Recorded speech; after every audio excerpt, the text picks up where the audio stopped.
सत्यमेव जयते या ब्रीदवाक्याला सत्यात उतरवणारी महाराष्ट्रातील एकमेव मराठी वृत्तवाहिनी आजचा महाराष्ट्र. साई धनवर्षा फाउंडेशन तर्फे पुरस्कार सोहळा आयोजित करण्यात आला. नाशिक येथे साई धनवर्षा फाउंडेशन यांच्या वतीने 200 लोकांना समाजभूषण पुरस्कार देण्यात आले.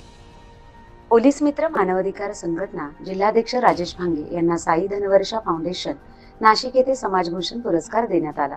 यांच्या पत्रकार क्षेत्रातील दांडगा अनुभव, सरपंच, पोलीस मित्र, समाजसेवा बघून साई धनवर्षा फाउंडेशन अध्यक्ष संजय देशमुख यांनी पुढाकार घेऊन त्यांचे नाव जाहीर केले.